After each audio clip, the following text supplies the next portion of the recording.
Let's do question 2. Question 2 is saying, given that an array has k elements, what is the index of the second last element in that array? So the simple answer here is k minus 2 to get the second last element. But let's demonstrate how I come to that conclusion. So I have a new project here called question 2, and let me demonstrate that using a class called arrays. And I'm going to create a main method which is going to hold my code. So I'm going to have an array called, let's actually call it k, like this. And k is equal to new int, like that.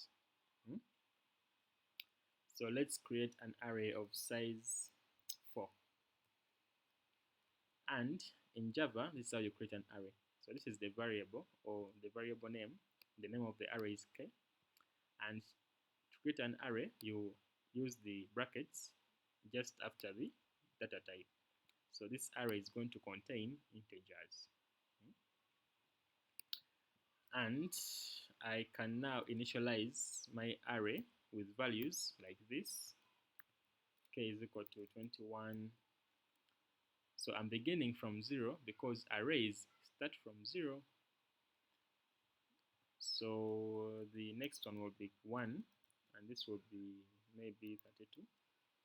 And the third one will be, the second one rather will be 2, rather the third. It's confusing. And this can be like 4. Then the last one will be 3, and this will be, let's give it 1. So we have an array called k, and it holds what? 4 elements. It's of size 4. And these 4 elements are these ones. The first one is holds the value 21. The second one holds the value 32. The third holds the value 4, and the fourth holds the value 1. So we have the size is 4. Now if you want to get the second last element, which in our case here we can visibly see the second last element holds the value 4. So how do we get the second last element? We are going to say get the size and subtract 2, which will give us 2.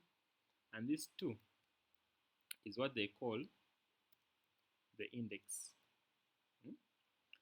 Now this index here is this one.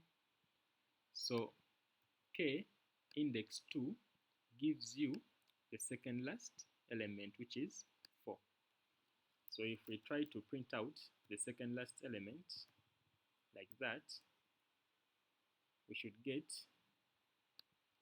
the value 4 printed out on the console.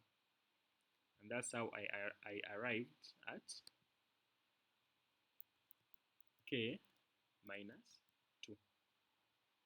So that's how you get the, let's move this to the right and get rid of that. So that's how I arrived at this statement k minus 2. So that's how you get the second last element in any array, because arrays are index based. These are the indices here,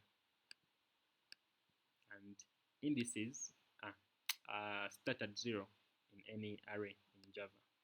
So you will start at 0, then go all the way to k minus 1, which will be 4 minus 1, which is 3, which will be the last index in your array. So that's how I arrived at this conclusion of k minus 2.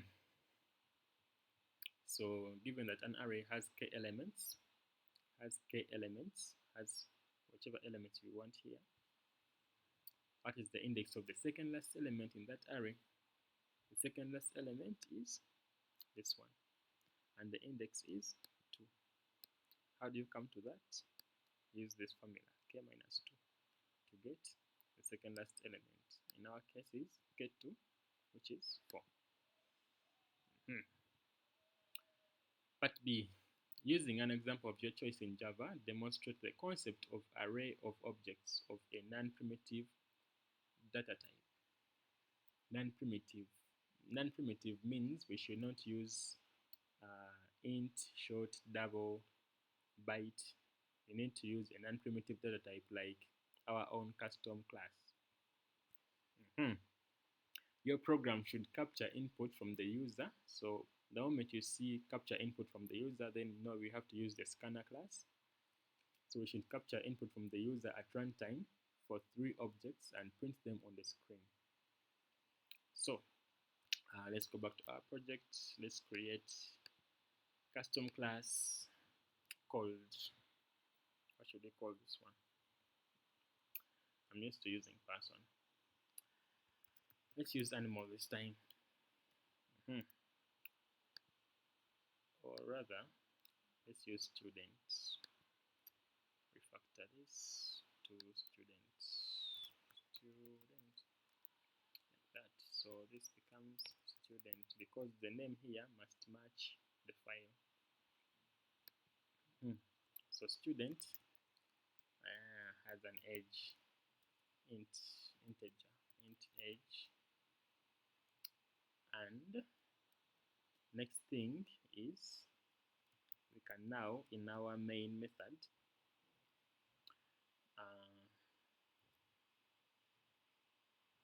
pick the age for our student, but first we need to create an array like this. So we have student, and now the brackets make it an array, and the variable is called student, and this student is the new array of type what? Student, like that. What size do we want? We want 3 students, like that. So we have created an array here. Let's get rid of that preterm space. Created an array. Next thing we want to do is to assign the first student, assign the age to the first student. So we are going to do that using student 0. The first student is going to have an age which will be picked from the scanner, which will be picked using the scanner. And the scanner has a method called nextInt. NextInt with a capital I and a small n here. So this nextInt method on the scanner object will be used to get the what? The age. But here this is causing an error because we haven't defined a scanner. So we need the scanner object, and the moment you type scanner like this, you should make sure you import it as well at the top of your what? Of your class. For me here, IntelliJ is doing it automatically. And this scanner class can also be outside the main method, so you can have it here like this. Scanner is equal to new scanner, like that. System dot in, like that. Okay. Okay, now non-static field. Okay. Oh, so if we use it outside of the main, then we have to make this static like this, which complicates things. So okay, because it's easy to forget that, let's use it within the main method and say scanner is equal to new scanner system.in Remember, you have to debug this yourself in the paper. Here I'm using an IDE which is helping me debug, but it's hard to remember these things. So let's do it in such a way that it's easy to remember. And after getting the edge, we then what do we need to do after getting the edge? Capture input from the user and print them on the screen. Print the input on the screen. Okay. So the next thing we need to do is print this guy, student, the first student, and get the edge and print it out like that. But this is for the student, for the first what? The first student. Remember, we have an array of 3 students. So to get the other ones, we need to do this twice like this. For the first one, the second one, and the third one like this. But this is a lot of code to write. So we can simplify this a lot of code using a for loop. We loop 3 times to get the same desired output. So we can get rid of this and say for int I is equal to 0, because we're going to start from index 0. Arrays start from 0. We're going to start from 0 and say our I is going to be less than the size of our array student.length. This is how you get the size of the array. And then that variable I is going to be incremented by 1 each time like that. And then inside here we paste the code we want to be printed. So what is going to happen here is this code will run 3 times, meaning for every time you're going to be printing, we are going to be setting the edge of the first what? Student. So to avoid this and to make sure we set the edge for all the students we have, we need to use the variable I. And this variable is the one that will be incremented from 0 to 1 to then what? To then 2. So, okay, yeah, let's leave it like that. And what else do they want? What's this saying? Okay, yeah. Last 4, we don't need that yet. And I think that's all. So basically we want to demonstrate the concept of array of objects of a non-primitive type. So they want us to use a custom class. And then your program should capture input. We are capturing input here. We're capturing the input using the scanner. And this input is for 3 objects, and we want to print them on the screen. So what I'm not sure about is, do they want us to print the objects or to print the input captured? Let's do both. So to print the input captured here, that's all we need. So we can just run this and get the age of our students 3 times, because we have 3 students here. So the first student is 21. Hey, hello. Exceptions. What is this? Null pointer exception. Cannot assign field age because student I is now. Student I is now. Student I. Oh, sorry. So we forgot to instantiate the student like this. New student. We forgot that line of code. So this now should run.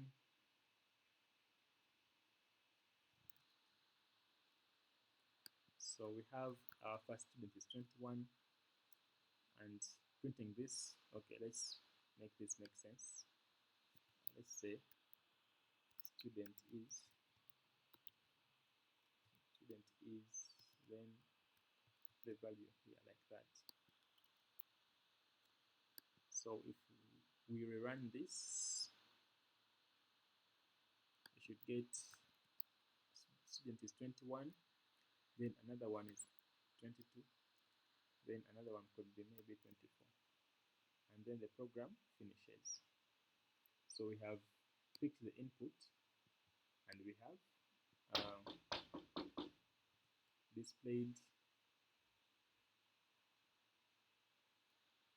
displayed the output.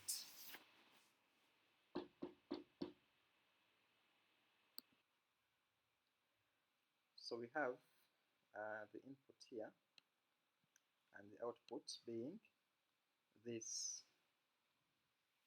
So this means this is when we are printing the the the input, the edge.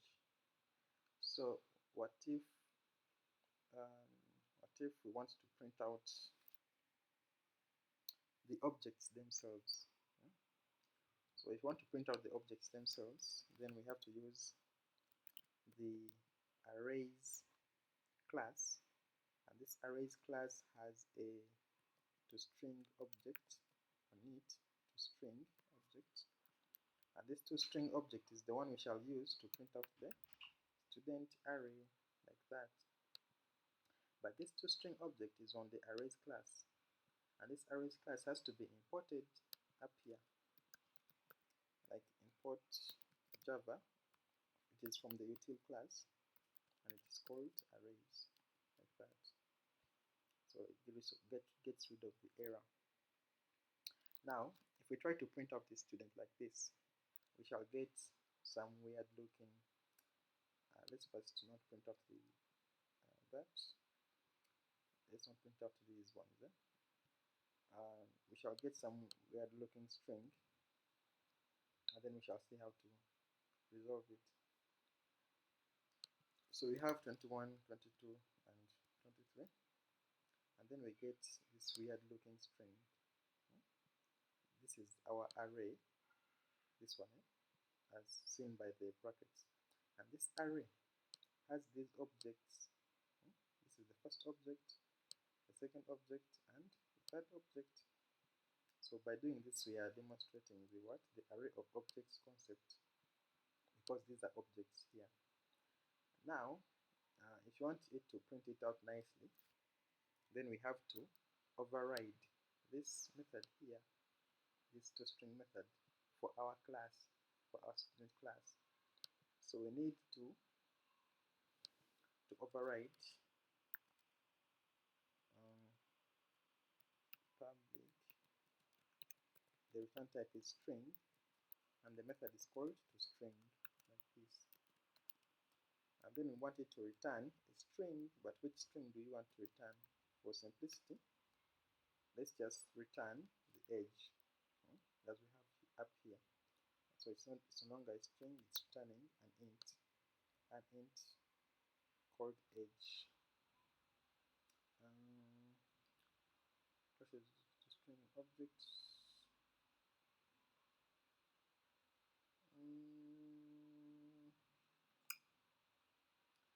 Make the string return java.language string.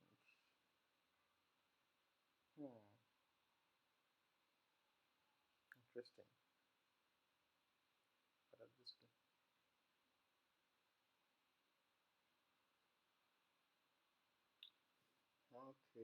Okay. So, this is a new one. Okay.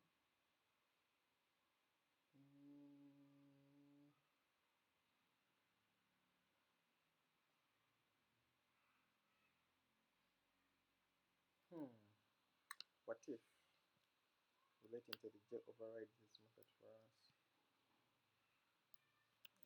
like this, and we want the toString method for the edge, like that. Okay.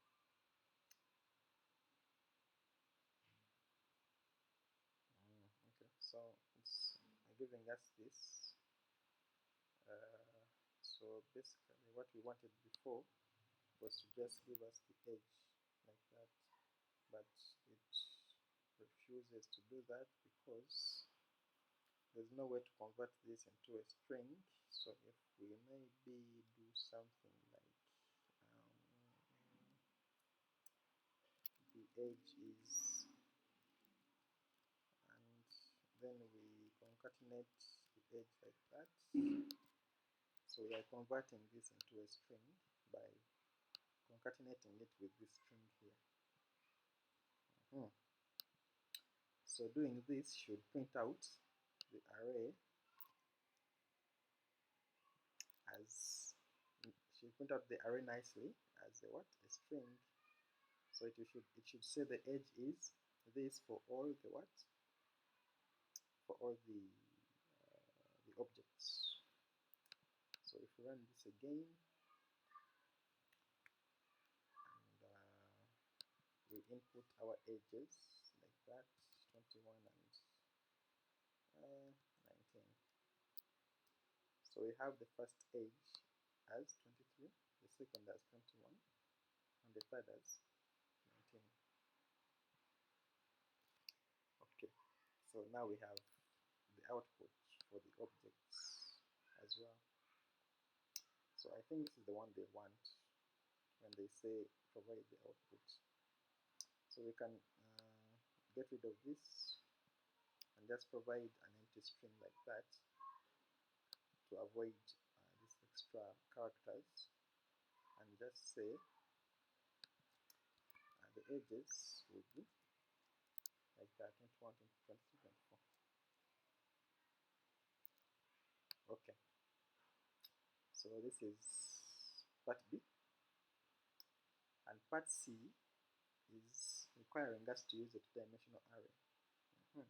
So use the concept of a two-dimensional array. The concept of two-dimensional arrays to determine the inverse of any 2x2 matrix. Because we tried this previously in the previous videos, and we didn't have the what? The adjoint. We only had the determinant. So let's do that and solve the adjoint as well and the inverse, because in the end they want the inverse. User input at runtime is required. Okay. So to demonstrate a 2x2 matrix, we need to create a new class. Let's call it matrix. And in this class of ours, in the main method, first of all, they need us to use a scanner. So let's define that. Let's go to new scanner. System.in, like that. And they also want us to declare a two-dimensional array. So our two-dimensional array is going to be called matrix, and you create, or rather you declare a two-dimensional array using a pair of brackets. Oh, these ones, two of them, is equal to new int with those pair of brackets, the same as we had here. But now we need to specify the size here. So they want a 2x2, meaning 2 by 2, like that. Now we need to create this array, like this, or rather this two-dimensional array, like this. And the best way I've seen to do this is to imagine coordinates, like we did in mathematics, where we have x and y points, these points where we have x and y values. So our first point being, this is going to be my first point here, this one. So this is going to be x is 0, y is 0. Then the second point would be x has moved to the right, x becomes 1, and y is still 0 on that axis. And then on the axis below, x is 0, but y becomes 1. And when you move to the right, you get x as 1 and y as 1, like that. So how do we achieve this in code, this kind of positioning? How do we achieve this matrix? So we can do that using the for loop, and our first value is going to be 0, like that, and x is going to be less than the highest value of x, which is 1 here. So x is going to be less than 2, and x is going to be incremented by 1 each time. And then, since we are still on this point here, this was just for the value of x. So we need to iterate the value of y as well, meaning we need 2 loops. So for int y is equal to 0, and the highest y value is 1, so meaning we need to iterate until y is less than 2, and y is incremented by 1 each time. So then here, this is where the magic is going to happen. Here we have a matrix with point x and with value x and y, which make a point, and then we need to get the value from input using this next int method on the scanner object, and whichever value is input here will be then the position that is taken up by these points here. So the next thing we have to do is prove that okay, let's first run it and then prove later. Let's first run and see that we can actually get these points, these values. Here we have 4, 3, 5, and 6. So we have 4, 3, 5, and 6, like that. So we can get the input from the keyboard. We can get the user input. Now what is required is for us to know exactly where these values are positioned, so we can see how our matrix looks like. And the best way I've seen to do this is to get the arrays class and get the deep to string method, and this deep to string method will be used to print out the matrix. Now each time we use the arrays class, we need to import it up here, and this arrays class is gotten from the Java util package, and it's called arrays, like that. So when we do this, we should print out the exact replica of our matrix. So when we run this again, input these values 4, 3, 5, and 6. So we have 4, 3, 5, and 6. So you can see here, we have an array of what? Of arrays. So this is 2-dimensional. So basically, you should take this second array as being what? As being down here. So you have 4, 3, then down here you have 5 and what? And 6, which kind of replicates what we have here. We have 4, 3, 5, and 6. And that makes our what? Our matrix. So next, we don't need this anymore. We've proven that we have these where we want them positioned exactly. And so we have 4, 3, 5, and 6, like that. And the next thing we need to do is to get the determinant of A, this determinant. And this determinant is gotten by getting this principal diagonal, which is 4 times 6, minus this other diagonal, 5 times 3. So we have 6 times 4, which is 24, minus 5 times 3, which is 15, and this gives us 9 as our determinant. So let's first get the determinant. And we can do that by creating another method outside of the main. Let's call it public. It's not going to be void, it's going to return for us an integer, which will be the determinant. And let's call this method determinant, like that. And it's going to take a two-dimensional array, like that. And this array is going to be called ARR. So we need to return an int, and our return will be the calculation of what? Of our array that we shall pass. So we need to calculate this product minus this product.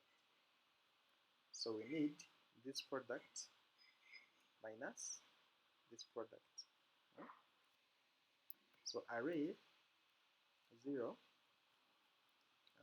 0 to get that position times the value at position what? 1, 1. That position. And then subtract that from this position here, which is 0, 1 times this one up here, which is 1, 0, like that. So whatever we get here as an integer should be returned as our what? Determinant.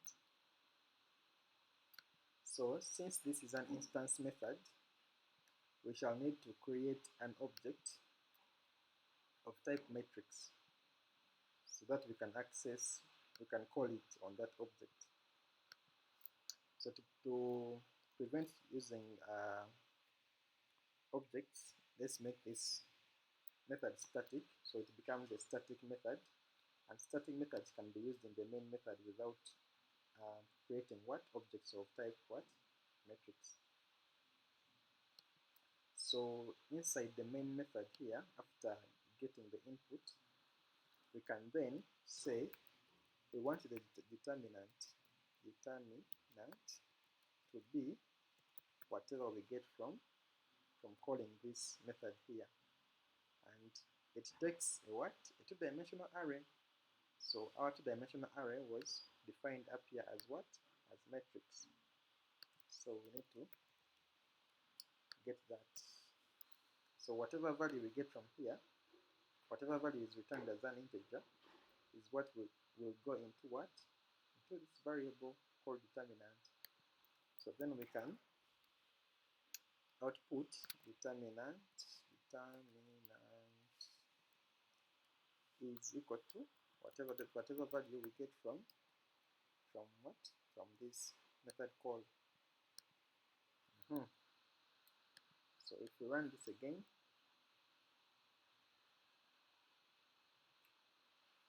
get values for 4, 3, 5, and 6, like that. We'll get determinant as what? As 9. So next we need to get the adjoint of A. So I had done some googling with this one because I forgot what adjoint means. So adjoint means here,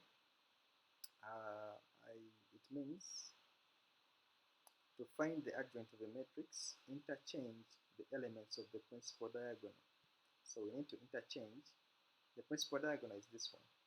So we need to interchange these elements, 4 and 6. So this becomes 6, this becomes 4. And then after interchanging the elements, we need to change, but not interchange the signs. So just change the signs of the elements of the other diagonal. So just change the signs. These are all positives, positive 5 and positive 3. So we just need to change the signs. So this will become negative 3. This will become negative 5. But we are not supposed to change the positions. Just change the sign. Just change the signs. Eh? So, which is exactly what was done here. So the principal diagonal, you change the positions. So this becomes 6. This becomes 4. And then just change the signs for this what? For these other ones. So let's get the adjoint of A. And to get the adjoint of A, what do we have to do?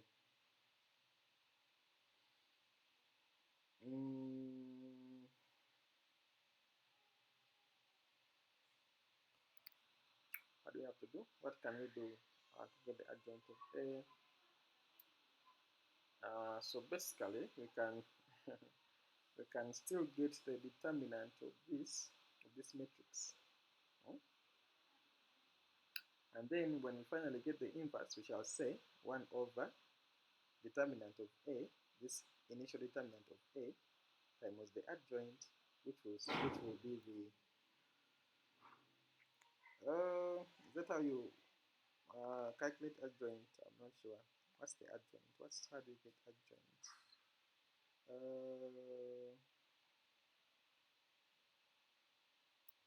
Hmm.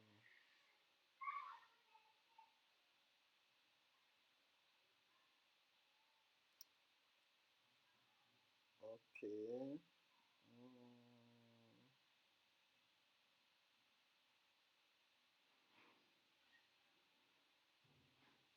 When they say adjoint, do they mean you have to get the determinant? I'm not sure. Not sure what they mean by adjoints. I'm forgetting that mathematics.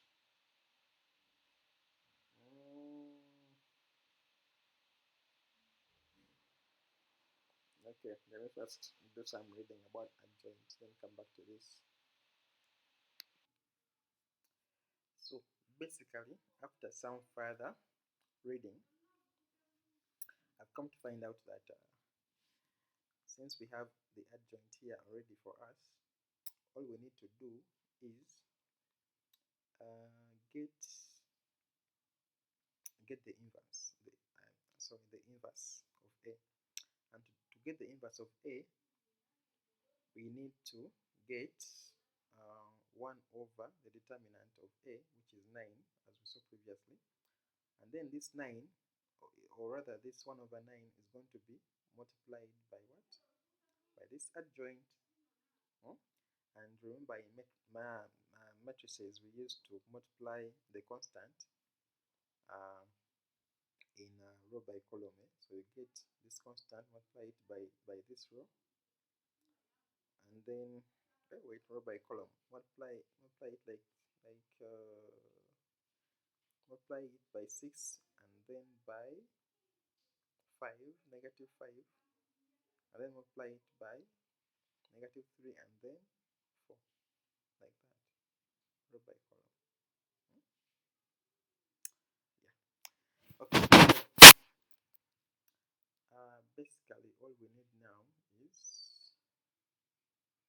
to multiply this constant here, 1 over 9, times this new matrix we have, which is the adjoint.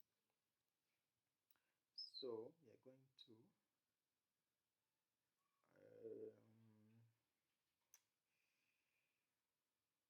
what's the best way to do this?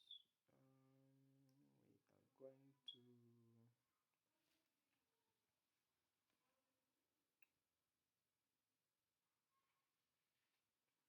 are going to use this code to get the adjoint. So let's say public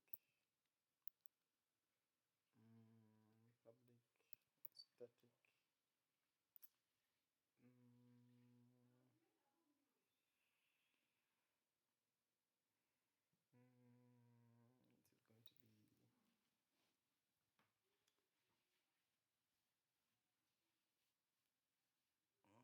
no, let's not do that.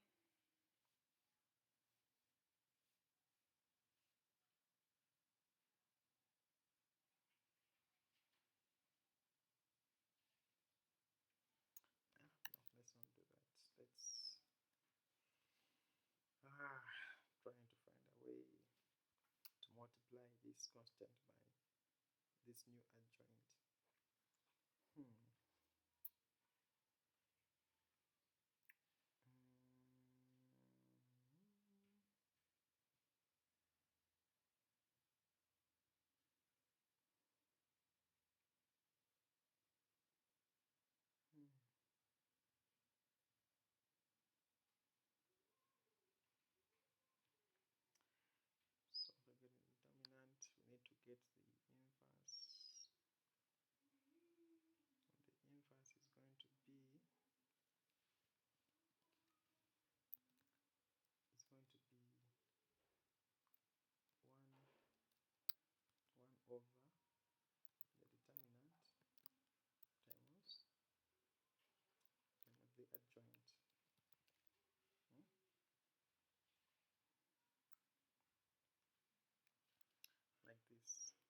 this will be our inverse. So the inverse will be a 2 by 2 matrix called inverse, and it will be this. And adjoint is also a 2 by 2 matrix, and it is this. It is like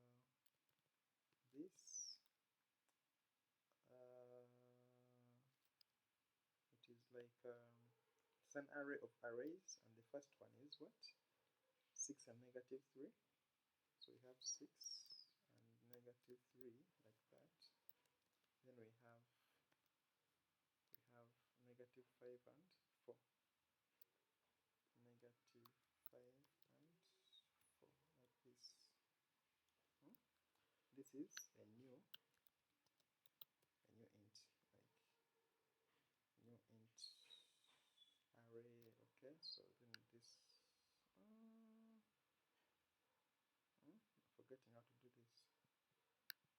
So this is going to be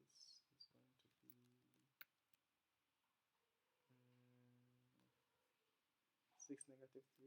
6 negative 3, and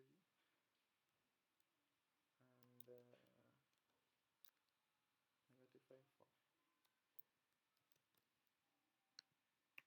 Oh? No?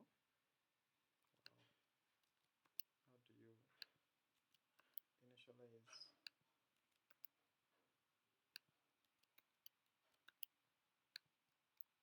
Like that? That doesn't make sense. To int and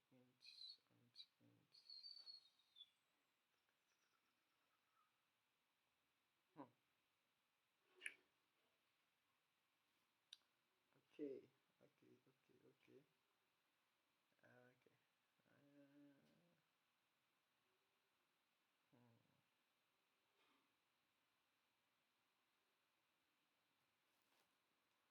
Okay.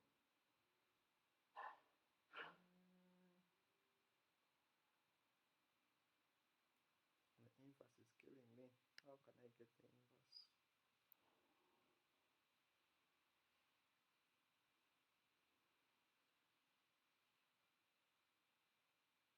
I think I have to loop. So let's first loop through this this adjoint. We see what we get. Int I is 0, I is less than adjoint of length I plus plus. Let's first see what we get by printing out what.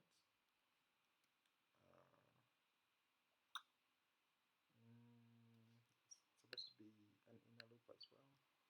So for int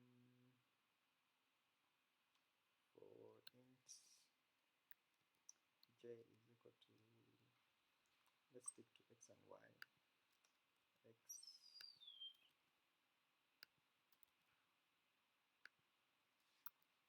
for y is equal to 0. Y is less than adjoint of length as well, because they have the same length, y plus plus. So the adjoint here of x and y should be printed out for us like this. So let's see if we get these values here. Okay, so let's first make this not compile, so we just focus on this for now. And if we run,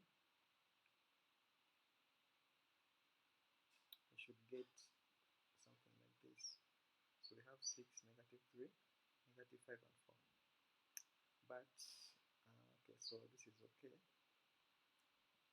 So how do we make sure it is an array of arrays? let's print out using arrays.decostring the adjoint like that. So if we run this again, we should get something like this printed out. Okay, so we have an array of arrays 6 and 3, negative 5 and 4.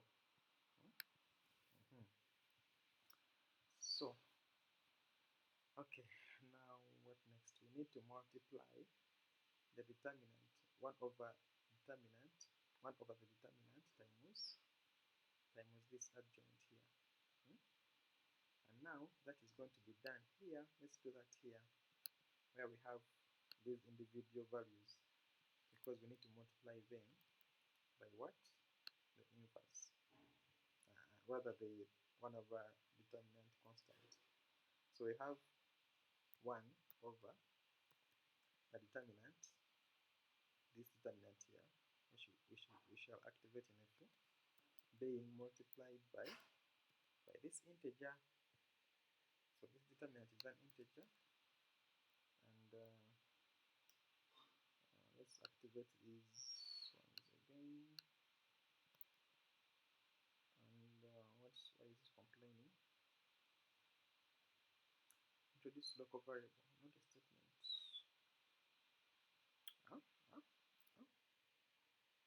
Okay, so let's call this it's going to be an integer, and let's call it inverse. Let's just call it inverse for now, just to satisfy the compiler.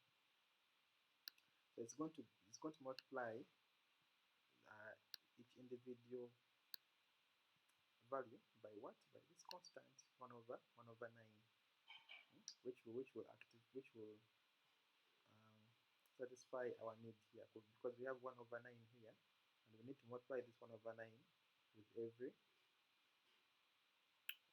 value here, and in turn giving us the inverse. So after multiplying whatever we get here, then when we print out this adjoint here, it should be what? Nope, it won't be. Okay, we need to find a way to print this. Okay, so after inversing, then this value here is going to be overwritten by what? By the inverse, like this. Yeah, so by doing this, we get the inverse first by multiplying the constant times the first value, the actual value we get, which is this, which are these individual ones. These individual ones are going to be represented by this piece of code. And once we get the inverse, then that inverse is going to overwrite whatever value is supposed to be here. So we should get our inverse by doing this piece of magic here. So when we print out this adjoint first, let's first print it out. Where can we print it out? Let's first print it out. Print it out here. So you can see that we get this first, and then after doing this magic here to get the inverse, then we can print it out again and see the effect we have. So we can say here that inverse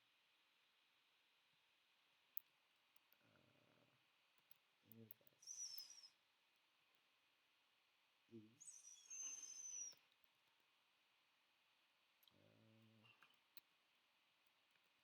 class. Oh, okay. Deep to string doesn't take it. Takes it like this, and then we can just do this.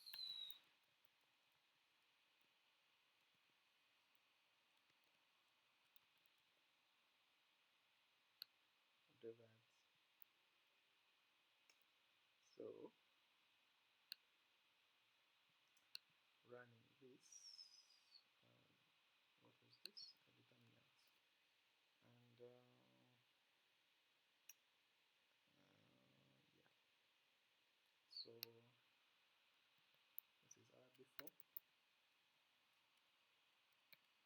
before, and then this is our after, this one. So rerunning this, we're going to restart the entire program now from up here. So we have 4, 3, 5, and 6. We get a determinant of 9, and then this determinant is going to be used here as 1 over 9 to get the inverse with this adjoint. But our adjoint, remember, we got it using this hard-coded piece of code here. We have hard-coded the values for the adjoint. And then, before doing the inverse thing, this is our adjoint like this. And then the inverse is giving us 0, 0, 0, 0, 0. How? I don't know how, but if we do like 1 over 9, and this 1 over 9 is going to be multiplied by 6. That gives us 0. Hey, okay. And since these are integers, this one is what? Is discarded. The the the the periods are discarded.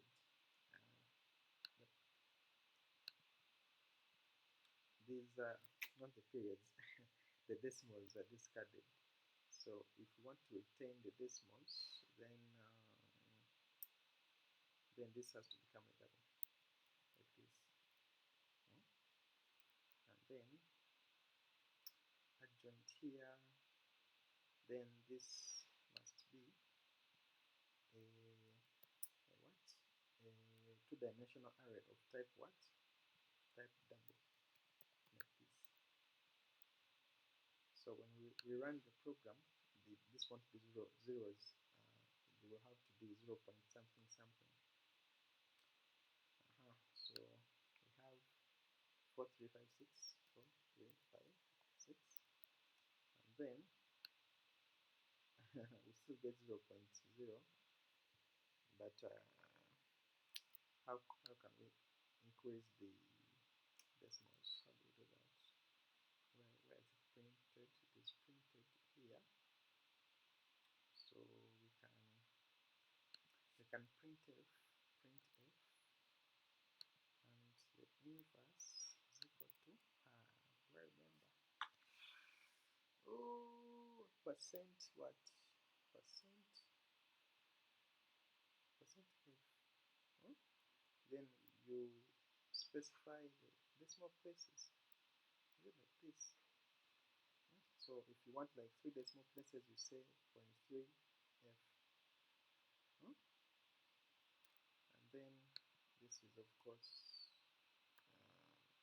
like this. There's not much a type of the format. How is it supposed to be? Supposed to be like this.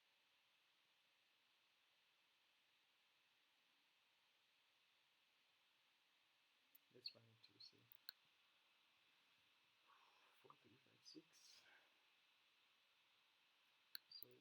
4, 3, 5, 6. So we get 4, 3, 5, and 6. Okay, exception threads. We did go format conversion exception. Okay, this is not acceptable. How do you do this?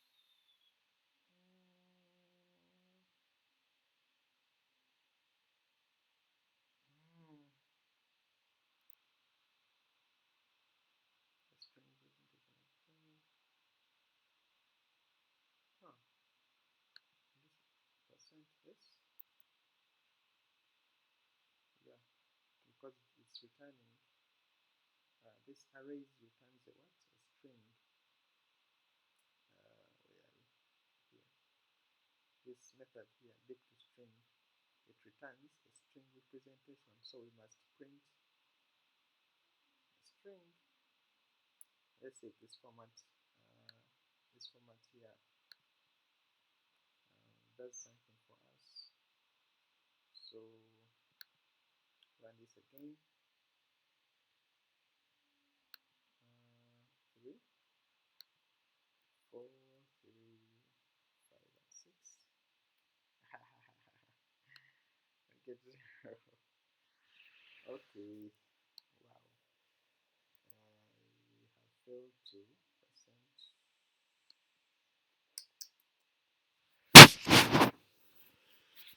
I have failed to format this one. To format this output percent.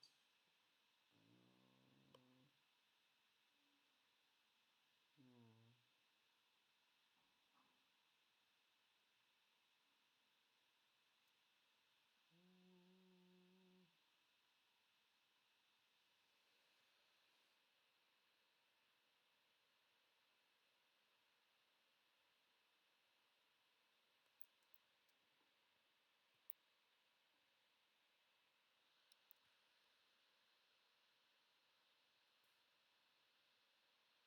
This does not do it.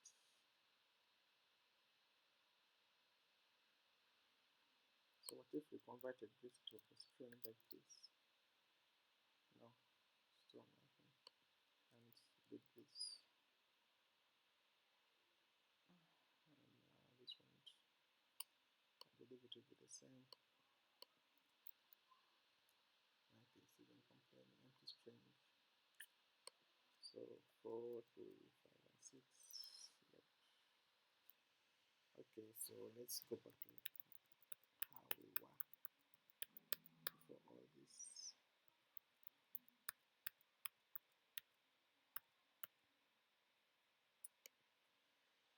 Okay, so how can I, what's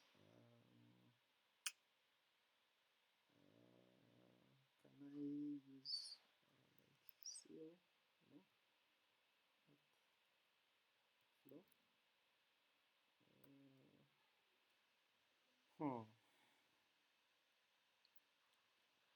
Where can I use that? Maybe here. So this is integer division in floating point context. So if I cast this to double,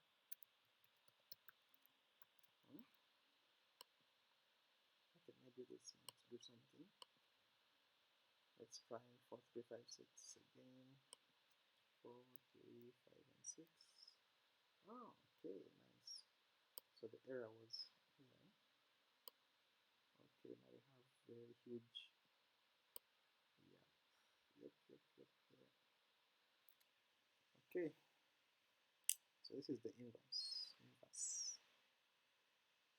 So the error was here when we were trying to do this calculation. This was integer division, and then we are multiplying that with a what? A floating point number, which was declared here above here as a double. Okay.